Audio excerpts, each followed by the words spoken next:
기도하겠습니다. 은혜가 풍성하신 하나님 너무나도 감사합니다. 저희들을 이 새벽에 깨워주시고 주님의 전에 인도하여 주셔서 예배할 수 있도록 이끌어주시고 또 예배함으로 하루를 시작하게 하심을 감사합니다. 하나님, 오늘의 예배를 통하여서 식어진 우리의 마음이 또 무뎌진 우리의 마음이 그리스도의 심장으로 말미암아 뜨겁게 하여 주시옵시고 구원의 감격과 구원의 기쁨이 회복되어서 주님을 위하여 살아갈 수 있는, 또 주를 위해 죽을 수 있는 거룩한 한날이 될 수 있도록 주님 함께하여 주시옵소서. 성령 충만케 역사하여 주시고 인도하여 주실 줄 믿사오며 예수 그리스도의 이름으로 기도합니다. 아멘. 오늘 우리가 주신 하나님의 말씀 함께 보겠습니다. 누가복음입니다. 누가복음 8장 4절에서 10절 말씀입니다.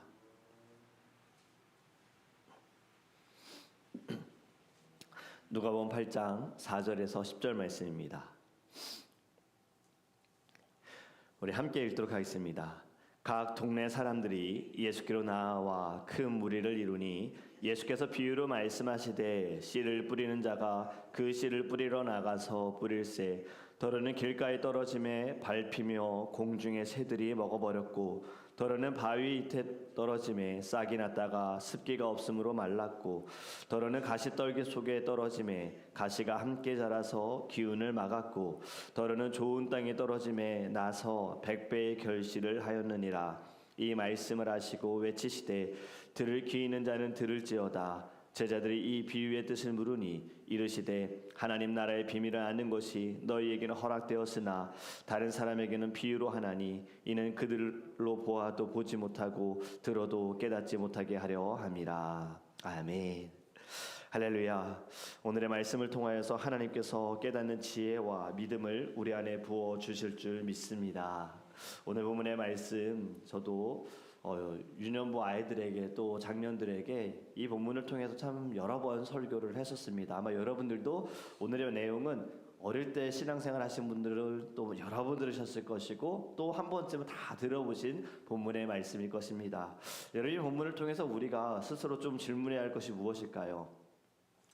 왜 같은 자리에 있어도 반응이 다를까입니다. 왜 같은 말씀을 들어도 사람마다 반응이 다르고 왜 같은 복음을 들어도 사람마다 반응이 다를까? 왜 이러한 차이가 생기는지 우리는 생각해 보아야 합니다. 본문을 보면 사람들이 예수님 곁으로 모일 때 예수님께서는 말씀을 하시는데 대개 비유로 자주 말씀을 하십니다. 왜 비유로 말씀하시는가 보면 오늘 10절에 이르시되 하나님 나라의 비밀을 아는 것이 너희에게는 허락되었으나 다른 사람에게는 비유로 하나니 이는 그들로 보아도 보지 못하고 들어도 깨닫지 못하게 하려 함이라. 아멘. 누군가에게는 허락된 말씀이지만 어떤 이는 보아도 보지 못하고 어떤 이는 들어도 듣지 못한다라고 말씀합니다. 씨 뿌리는 비유에 대한 말씀은요, 복음에 대한 인간의 반응에 대해서 예수님이 가르쳐 주시기 위한 거예요. 하나님의 말씀을 우리가 들음에 있어서 깨닫는 것은 지식이 아닙니다. 하늘로부터 오는 지혜와 성령의 충만함과 하나님의 은혜로 열리게 될 줄 믿습니다. 그렇다면 오늘 본문의 말씀을 통해 나는 어떠한 마음으로 나의 밭은 어떠한 밭인가 어떠한 땅인가 우리 생각해 보기를 간절히 원합니다. 여러분, 처음에 하신 말씀이 무엇입니까? 길가에 떨어진 씨앗을 말씀하십니다. 길가에 떨어져 있지만 새들이 와서 먹어버린다라는 거예요. 여러분, 예수님께서는 비유로 말씀하시고 또 풀이도 해주시지요. 길가에 떨어져 있다는 것은 마음이 완전히 닫혀져 있다라는 거지요. 단단하게 굳어진 마음에 말씀이 들려지는데, 말씀이 증거되어지는데 새들이 와서 먹어버린다, 사단이 빼앗는다라고 가르쳐 주셨잖아요. 여러분, 이것은 말씀을 귀로만 듣고 있지 마음에는 전혀 새기지 않는다라는 것을 가르쳐 줍니다. 교회를 다니기는 하지만 말씀에는 전혀 관심이 없는 거예요. 교회를 다니는 목적이 예배하기 위한 것도 아니고 하나님의 말씀을 통해 은혜를 받고 주를 위해 살겠다라는 목적도 아니고요, 예배보다 다른 것이 목적이 되는 것을 가르쳐 주고 있는 것입니다. 말씀을 듣기 위해 자리에는 앉아 있지만 전혀 말씀을 듣지 못하는 것. 여러분, 지금 시대가 점점 흘러가고 변화될수록 말씀을 듣지 못하게 하는 것들이 너무 많아지고 있습니다. 예배를 드리기 전부터 마음을 빼앗아가는 것들이 너무 많아지고 있습니다. 우리의 심령을 굳어지게 하는 것들이 너무나도 많아지고 있어요. 점점 사람들은 보여야 믿고 증거가 되어져야만 믿고 내가 경험해야만 믿습니다. 그것이 무엇일까요? 마음이 굳어지는 거예요. 누군가의 말을 들어도 믿지 못하는 거예요. 마치 도마처럼 내가 다 경험해보고 내가 직접 만져보고 손가락 넣어봐야 믿겠다, 이러한 마음, 굳어진 마음인 거죠. 여러분, 이러한 굳어진 마음에는요, 말씀이 들어갈 수 없다라는 겁니다. 두 번째는 무엇입니까? 바위 위에 떨어졌어요. 싹이 났지만 뿌리가 없어서 결국엔 말라버린다. 여러분, 이것은 일시적인 신앙이고요, 감정에 의존한 믿음을 말씀하고 있습니다. 여러분, 혹시 냄비 신앙이라는 단어 들어보셨습니까? 냄비 신앙? 냄비는요, 특히 그 양은 냄비, 확 뜨거워졌다가 확 식어버리는 것이 냄비잖아요. 신앙이 그렇다라는 거예요. 근데 저도 참 부끄럽지만, 고백하기 부끄럽지만 저도 이런 신앙생활 해봤어요. 확 뜨거워졌다가 확 식어지는. 그리고 또 제 주변에도 냄비 신앙을 가진 사람들 보았습니다. 수련회 가서 은혜 받아요. 막 함께 찬양하면서 눈물을 흘리면서 은혜 받고 말씀을 들으면서 깨닫고 결단합니다. 아, 이제 정말 주를 위해 살겠다. 열심히 말씀을 묵상하고 교회에 가서 봉사해야지라고 결단하지만, 그런데 그 뜨거움이 금방 식어져 버리고 주를 위한 사랑이 식어져 버리면서 결단한 것을 잊어버립니다. 교회에서 뭐 특별 새벽 예배, 부흥회를 통해서 막 은혜 받고 뜨거워졌어요. 열심히 전도해야지, 충성을 다해야지 결단을 하지만 그것 또한 오래가지 못하고 금방 식어져 버리는 모습. 그래서 결국엔 다시 예전으로 돌아가는 모습, 우리 자신에게도 보았고 주변 사람들에게도 보았습니다. 여러분, 이것이 무엇일까요? 은혜를 받았어요. 받기는 받은 거예요.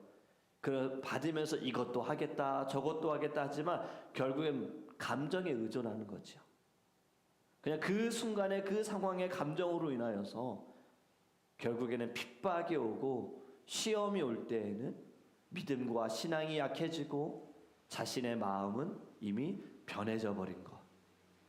여러분, 성도는 신앙생활하면서 핍박을 당할 수밖에 없고 시험도 당할 수밖에 없습니다.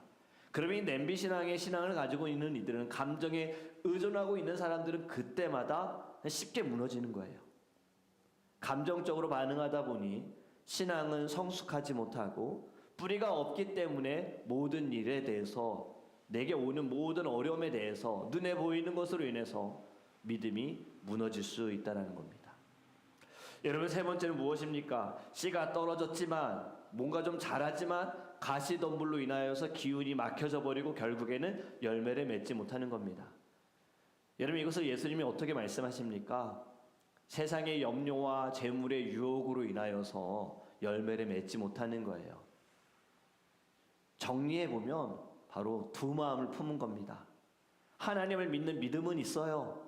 예배에 대한 사모함도 있고 은혜도 받아요. 그런데 한편으로는 세상의 유혹과 재물과 여러 가지 일들에 대해서 고민하고 근심하고, 세상적인 방법과 세상의 지혜와 사람들이 원하는 행복을 추구하자라는 이 두 마음. 여러분, 결국 이것이 무엇일까요? 신앙보다 다른 것이 더 중요하다는 겁니다. 믿는 것보다 다른 것이 더 중요하다는 겁니다. 돈을 많이 모으는 것이 중요하고 성공하는 것이 중요하고 사람과의 관계가 더 중요하다. 이런 사람들에게 신앙에 대해서 조언을 하면 이분들은 되게 어떠한 말을 하냐면요, 예배 드리셔야죠, 기도하셔야죠, 말씀 더 보셔야죠 라고 조언을 하면 이분들은 되게 바빠요. 바빠서 지금은 하기가 어려워요 라고 해요. 바빠서 말씀 볼 시간이 없습니다. 바빠서 기도하기가 좀 어렵습니다. 좀 여유가 있으면 그때 봉사하겠습니다 라고 말합니다. 그런데 우리 솔직하게 생각해 보면 바빠도 할 건 다 하더라고요. 우리도 그렇지 않았습니까?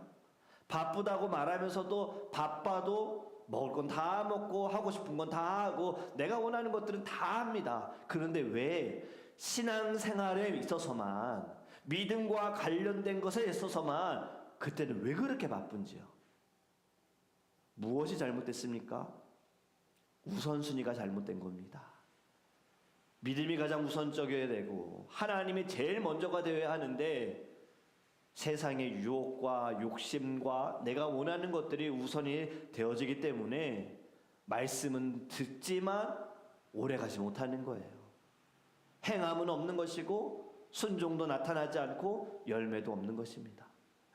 근데 여러분, 네 번째 땅이 무엇입니까? 좋은 땅에 좋은 밭에 떨어진 씨앗입니다. 오늘은 100배 열매라고 하지만 다른 마태복음, 마가복음의 말씀에는 30배, 60배, 100배의 열매를 맺는다 하고 있습니다. 여러분, 하나님의 은혜로 택함을 받은 자들은 말씀을 들을 때 그 말씀이 내 것입니다. 저를 위한 말씀입니다. 주님이 말씀대로 살아가길 원합니다 라고 기도합니다. 내 힘으로 할 수 없다는 것을 알기 때문에 말씀을 들을 때 주님, 이 말씀에 의지하여 살아가게 하시고 나의 삶에 이 말씀이 나타나게 하여 주시옵소서. 주님, 저의 입술이 열릴 때마다 하나님의 말씀이 선포되기를 원합니다. 이러한 고백을 드리는 이들에게는요, 반드시 열매가 나타나게 될 줄 믿습니다. 그 열매를 통해서 하나님께 영광을 올려드리지만 나도 살고 다른 사람도 살게 되어지는 놀라운 열매가 저와 여러분에게 있기를 주님의 이름 축복합니다. 여러분, 오늘의 말씀을 통해 우리의 마음밭을 우리 정리해 봤으면 좋겠어요. 나는 어떤 밭인가, 어떤 땅인가?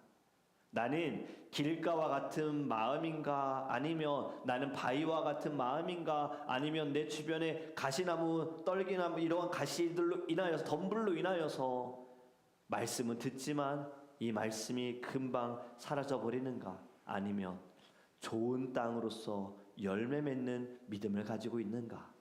우리 자신을 돌아보기 원합니다. 오늘 본문을 보면 여러분, 여기에는요, 한 가지 동일하게 그리고 정해진 것이 있습니다. 그것이 무엇이냐? 말씀에는 문제가 없다는 겁니다. 말씀은 변함이 없다는 거고요. 하나님의 말씀은 살아있어 우리의 골수를 쪼개는 것은 틀림이 없다라는 이 가정하에, 이 전제하에 그리고 말씀하시는 거예요. 말씀 자체, 그 말씀만으로도 우리의 영혼을 새롭게 하실 수 있다라는 전제가 있어요. 무엇이 문제입니까? 듣는 자들의 마음과 태도에 대해서 말씀하시는 겁니다. 그래서 우리는 성경을 볼 때 하나님의 말씀을 듣는 자들의 반응이 다르다라는 것을 우리는 두 사람을 통해서 알 수가 있습니다. 베드로가 성령을 받고 말씀을 전했을 때 그들의 반응은 어땠습니까? 마음에 찔려 우리가 어찌할꼬라고 베드로에게 질문을 하고, 베드로는 그들에게 너희가 회개하고 세례를 받고 성령의 선물을 받아라 라고 말씀합니다. 그로 인하여서 3,000명이 주님께로 돌아옵니다. 이후에는 또 5,000명이 주님께 돌아오는 놀라운 역사가 일어나지요. 스데반 집사도 성령을 받아서 복음을 전합니다. 그들이 복음을 전한 내용 크게 다를 바 없습니다. 예수님에 대한 말씀이잖아요. 오늘날 우리 목회자들이처럼 막 어떤 예화를 들고 뭐 어떤 책의 내용이 아니에요. 베드로와 스데반 집사가 한 설교는 그냥 딱 예수님에 대한 이야기예요. 하나님에 대한 말씀이에요. 하나님께서 이 세상을 창조하셨고 우리 백성들을 하나님은 어떻게 구원하셨고 광야에서 어떠한 삶을 살게 하셨는지, 약속된 땅으로 어떻게 인도하셨는지, 그리고 메시아를 우리에게 보내주셨는데 예수님께서 우리를 위하여 죽으셨고 3일 만에 부활하셨다. 딱 이 말씀이었어요. 동일한 내용의 말씀에 스데반 집사가 복음을 전했을 때 사람들이 마음에 찔렸으나 반응이 다릅니다. 돌을 들고 스데반 집사에게 던집니다. 죽이잖아요. 무엇이 문제입니까? 말씀의 내용, 방법? 여러분, 예수님을 생각해 보셨으면 좋겠습니다.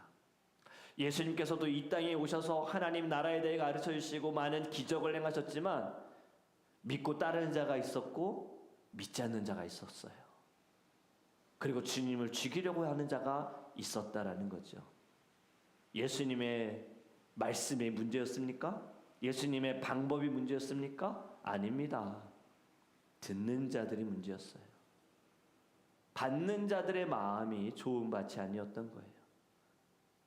그렇다면 오늘의 말씀과 지금의 내용을 한번 연결시켜 보면요, 여러분, 좋은 땅이 아닌 다른 땅의 마음을 가진 사람은요, 예수님이 직접 말씀하시고 기적을 행하시더라도 열매 맺을 수 없다는 거예요. 예수님이 오셔서 천국의 비밀을 가르쳐 주신다 하더라도 마음이 굳어 있고 금방 뜨거워졌다가 금방 식어져 버리고 주님을 따를 것처럼 하다가 세상의 재물과 내 눈에 보이는 것으로 인하여 부자 청년처럼 결국에는 자기의 자리로 돌아가게 되어지는 사람들이 있다는 거죠. 저와 여러분은 좋은 땅, 좋은 밭이 되기를 간절히 원합니다. 여러분, 좋은 땅이 되기 위해서는요, 말씀을 사모하셔야 됩니다. 말씀을 믿으셔야 됩니다. 하나님의 말씀은 변함이 없다. 어떤 목회자가 말씀을 전한다 하더라도 그 말씀은 하나님의 말씀이고 내게 주신 말씀으로 받기를 간절히 원합니다. 말씀을 사모할 때에 하나님께서는 이 말씀을 통하여 우리를 새롭게 하여 주실 줄 믿습니다. 그리고 여러분, 기도하실 때에 성령의 인도하심을 구하시길 바랍니다. 주님, 제 안에 정직한 영을 부어주시고 이 말씀을 통하여서 좋은 밭이 되어 열매 맺게 하여 주시옵소서. 우리의 마음, 하나님 내 스스로 바꿀 수 없습니다. 성령님, 내 안에 계신 성령으로 주님 나를 이끌어 주옵소서. 그리고 여러분, 또 한 가지 해야 할 것이 있습니다. 신앙에 방해가 되는 것들은 반드시 다 제거하셔야 됩니다. 예배하고 말씀을 듣고 기도하는 가운데 분명 방해하는 것들이 있습니다. 그렇다면 그것을 제거하셔야 돼요. 물론 이것도 기도로 제거하셔야죠. 주님, 저의 마음이 감정으로 인하여 지금 말씀을 듣지 못하겠습니다. 저의 마음이 지금 상하여서 가까운 사람들의 그 상처 말로 인하여서 주님, 제가 온전히 주의 말씀을 듣지 못합니다. 주님, 이것을 제거해 주세요. 내 안에 교만함 제거해 주세요. 비판하는 마음 제거해 주세요. 하나님의 말씀을 말씀으로 듣게 해주세요. 주님, 이 시간 제가 헛되이 보내지 않게 해주세요. 저에게 너무나도 귀한 시간입니다. 어쩌면 저에게 마지막이 될 수 있는 상황입니다. 주님, 온전히 주의 말씀 듣게 해주세요. 이 마음으로 기도하길 원합니다. 그리고 마지막은요, 여러분, 건강한 교회 공동체 안에서 신앙을 함께 나누며 함께 성장해야 할 줄 믿습니다. 은혜의 특징은요, 나눌수록 더 커집니다. 은혜는 내가 받고 내가 변화되지만 이것을 내가 나눌 때에는요, 더 놀라운 열매가 나타나게 되는 것입니다. 그것이 또 주님이 원하시는 거예요. 우리가 말씀을 듣고 말씀 너무나도 은혜로웠다, 그래 말씀대로 살아야지, 이것이 아니라 그 말씀을 가지고 우리가 함께 식사하며 교제할 때 만나는 사람들에게 이 말씀이 나의 삶에 어떠한 변화와 어떠한 은혜와 어떠한 길과 어떠한 답을 주셨는지 하나님이 하나님됨을 나타낼 때 그것이 30배, 60배, 100배의 열매가 될 줄 믿습니다. 그렇기 위해 여러분, 우리 교회가, 이 땅의 모든 교회가 건강한 신앙 공동체, 교회 공동체, 하나님의 말씀을 같이 나누는 베레와 성도들처럼 이 말씀이 그러한가 하여 서로 상고할 수 있는, 삶에 적용할 수 있는 믿음의 공동체 되기를 간절히 원합니다. 이제는요, 말씀을 받을 준비가 되시기를 바라요. 어떤 말씀이든지 주님의 뜻으로 받아들이시기 바랍니다. 내가 원하는 말씀에만 귀 기울이지 마세요. 나를 질책하는 말, 나를 찌르게 하는 말, 여러분, 그 말씀이 오히려 더 여러분을 살리는 말씀인 줄 믿습니다. 나를 다시 주님께로 돌아오게 하는, 더 주님을 붙들 수 있는 메마른 나의 심령이 다시 성령의 담비로 말미암아 하나님의 그 놀라우신 사랑과 구원의 감격과 기쁨이 회복되어지는 말씀이다라는 것으로 받아들이시기를 간절히 원합니다. 그리하여 오늘도 여러분이 말씀 속에서 숨겨진 보화를 발견하여 여러분들의 모든 삶의 자리에 30배, 60배, 100배 열매가 맺는 거룩한 말씀의 자리, 은혜의 자리가 되기를 주님의 이름으로 축복합니다. 이제 우리 함께 기도하기 원합니다. 여러분, 첫 번째로 기도하기 원하는 것은요, 먼저 우리 주님께 회개하기를 원합니다. 하나님의 말씀은 변함이 없고 주님의 말씀에는 문제가 없는데 주님, 저희들의 귀가요 듣고 싶은 것만 들으려고 합니다. 듣고 싶지 않은 것은 듣지 않으려고 합니다. 나를 질책하고 내 심령을 찌르는 말씀은 듣고 싶어 하지 않습니다. 나는 변화하고 싶지 않습니다. 다른 사람이 변화되어야 된다고, 다른 사람이 달라져야 된다고, 내 상황과 환경이 바뀌면 나도 달라질 수 있다는 이 마음 때문에 하나님의 말씀을 그대로 듣지 못했습니다. 주님, 제 마음밭이 때로는 길가였고, 제 마음밭이 바위였고, 제 마음밭이 가시밭이었습니다. 주님, 이제는 좋은 땅이 되게 하소서. 그래야 하나님의 말씀을 들을 때마다 하나님 어찌할꼬, 주님 제가 어찌하기를 원하십니까? 이러한 고백으로 주님께 나아가